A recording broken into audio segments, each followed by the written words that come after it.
Assalamualaikum warahmatullahi wabarakatuh. Saya Khairi Ayuni Siregar, NIM 25212000010, Prodi Teknologi Informasi. Dan saya Julaiha, NIM 252060026, Prodi Piau. My name is Anita Saktia Aini Huta Suhud, Prodi Teknologi Informasi, NIM 25212000011. My name is Kurnia Rizky Simatupang. My major is Information Technology. My ID number is 2521200013. Ismi Aulia Asrina, NIM 25206023. Prodi saya Pendidikan Islam Anak Usia Dini. My name is Nurhamida Sitampul. My number ID 2521200023. I am student of Information Technology. Pandre Marito Pohan, I'm from Information Technology and my number card 521200025. I'm Anmaisa Sinaga from the Early Childhood Islamic Education, and my ID number is 2520600014. We are from the Faculty of Education and Teacher Training. And now we want to explain about the story of Islamic civilization, Yang kami bagi dalam beberapa materi. Materi pertama, peradaban Arab pra-Islam. Materi kedua, perkembangan peradaban Islam pasca Mekah. Materi ketiga, perkembangan peradaban Islam pasca Madinah. materi keempat peradaban Islam pada Khalifah Rasyidin. Materi kelima, perkembangan Islam di Nusantara. Before Islam come, dunia Arab dikenal dengan era of age knowledge. But al-jahiliyah bukan berarti bodoh, lebih ke kondisi moral yang buruk dan jauh dari menilai kebenaran. Betul katanya, secara geografis, the Arabian Peninsula had a very strategic location. It was located between the Persian in the east and the Roman in the west. That's why wilayah ini menjadi jalur perdagangan internasional yang sangat ramai. Nah, masyarakat terdiri dari berbagai kabilah atau suku. Loyalitas tertinggi mereka bukanlah berbangsa atau bernegara, melainkan kabilah masing-masing. Perang antar suku sering banget terjadi, bahkan perang kecil pun bisa berlangsung secara bertahun-tahun. The social conditions were very unfair, especially to women. المثال ذلك وعن البنات وقد كان هذا الأمر موجودا في ذلك الزمن.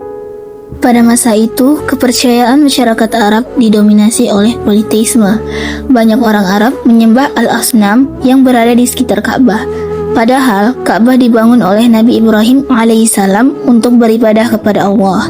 Praktik ini disebut ibadatul asnamu haulal Ka'bah. But in that darkness, the Arabs had one special thing, a great oral poetry tradition. Their poems were very beautiful and memorized generation after generation.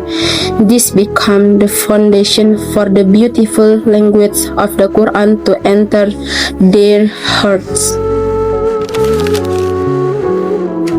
Fase Mekah pertama dimulai dari Nabi Muhammad SAW menerima wahyu di Gua Hiro pada tahun 610 Masehi, yaitu wahyu yang pertama turun adalah perintah membaca, yaitu Iqra. Padahal pada saat itu Nabi Muhammad SAW tidak pandai membaca.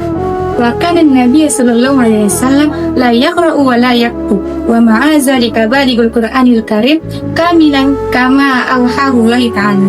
Nah, dari sini kita menyadari bahwa Al-Qur'an memang benar-benar bukan ciptaan dari manusia. Dakwah fase Mekah berlangsung selama 13 tahun dari 610 Masehi sampai 622 Masehi.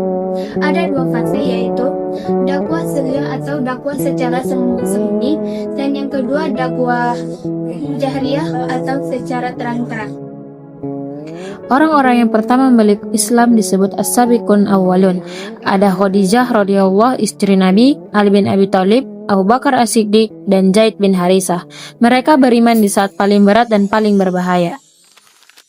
Kaum Quraisy menentang keras dakwah Nabi. Mereka melakukan pemboikotan ekonomi dan sosial selama 3 tahun penuh.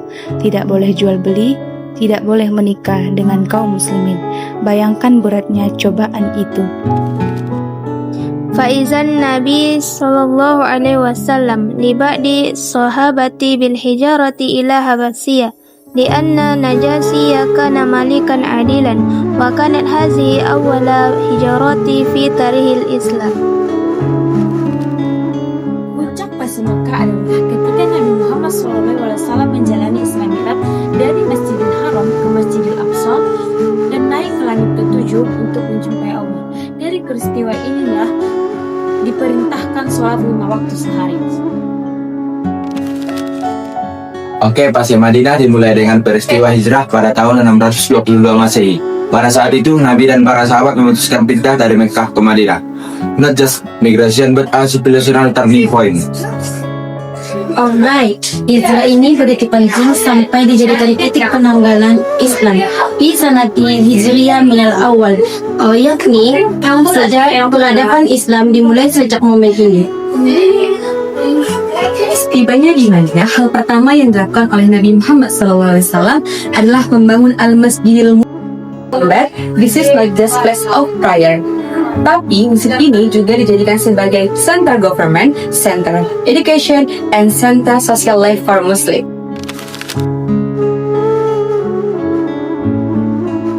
Dan langkah jenius berikutnya, Nabi membuat piagam Madinah atau Sifahatul Madinah. Para ahli menyebut ini sebagai konstitusi tertulis pertama dalam sejarah dunia. Isinya mengatur hak dan kewajiban semua warga Madinah, lintas suku dan lintas agama. وكذلك أهى النبي صلى الله عليه وسلم بين المهاجرين الذين هاجروا من مكة والأنصار أهل المدينة الأصليين ويسمى هاجا بالمؤاهة وكان كل الأنصار يتهج مهاجرا أهله كأنه أخوه السكيكي إنه أخوه حقيقية.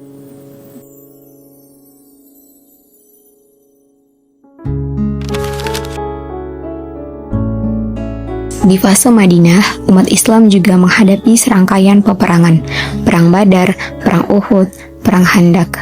Each battle carried valuable lessons about strategy, faith, and the resilience of the Muslim community. Dan klimaksnya adalah Fatu Makkah, penaklukan Makkah pada tahun 630 Masehi.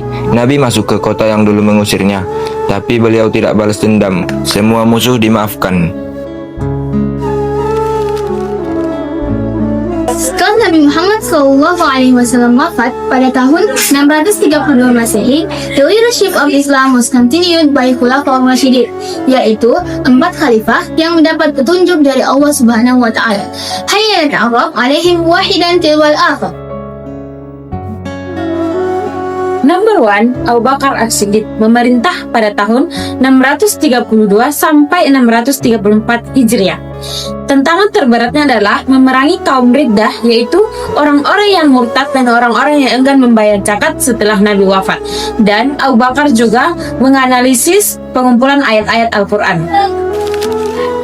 Yang kedua, Umar bin Khattab pada tahun 634 sampai 644 Masehi.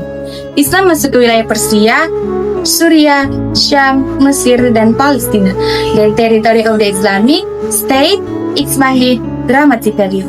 And Umar bin Khattab was known as a leader who was very just in life and a very life. Dan yang ketiga, Utsman bin Affan. Pada tahun 644 Masehi sampai 656 Masehi, pencapaian terbesarnya adalah kodifikasi resmi Al-Quran.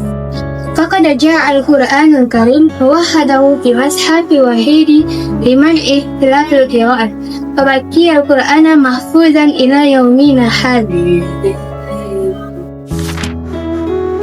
Dan yang keempat, Ali bin Abi Thalib 656 sampai 661 Masehi. Sepupu dan menantu Nabi Muhammad SAW ini dikenal sebagai sosok yang sangat cerdas dan pemberani. Namun, masa pemerintahannya diwarnai oleh berbagai konflik internal yang cukup berat. Waqa'at fi ahdihi ma'rakatul Jamali wa ma'rakatus Siffin wa kanata min akbarit tahaddiyati li wahdatil ummatil Islamiyah. Meskipun banyak tantangan, Khalifah Rashidah meninggalkan warisan peradaban yang luar biasa. Sistem pemerintahan berbasis musyawarah, hukum yang adil, ekspansi wilayah, dan pengembangan ilmu pengetahuan.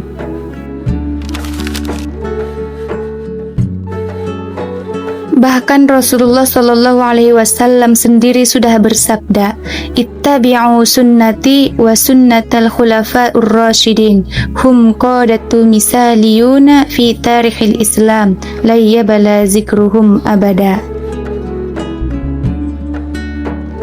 Al-ana nadkhulu ila al-ju'i al-aqrabi ilaina al-islamu fi Nusantara hunaka iddatu nazariyatin an mata wa min aina dakhala al-islamu ila hadahihi al-juzuri.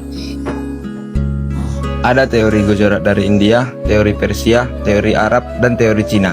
Tapi yang paling banyak diterima oleh para sejarawan sekarang adalah Islam masuk melalui jalur Arab dan Gujarat sejak abad ke-7 hingga abad ke-13 Masehi.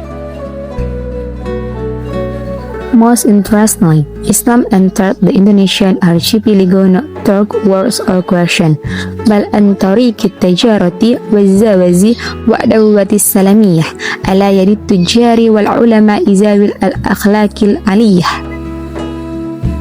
The tombstone of Fatimah binti Maimun, date 1082 AD, is proof that Islam has been present in the archipelago since the 11th century.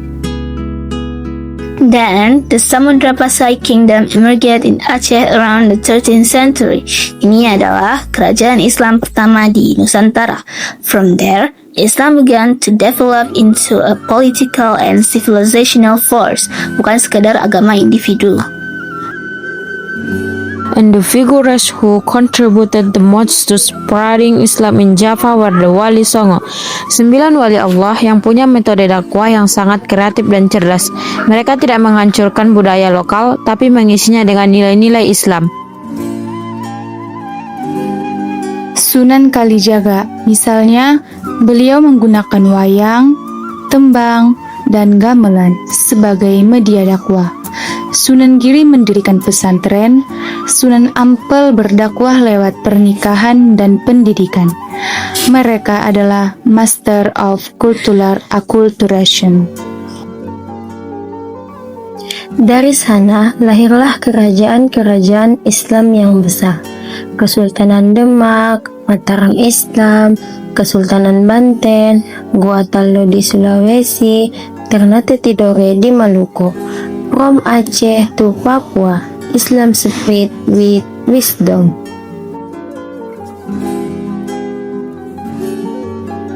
Begitulah perjalanan peradaban Islam yang mengajarkan bahwa perubahan besar lahir dari perjuangan, ilmu, dan nilai-nilai kebaikan.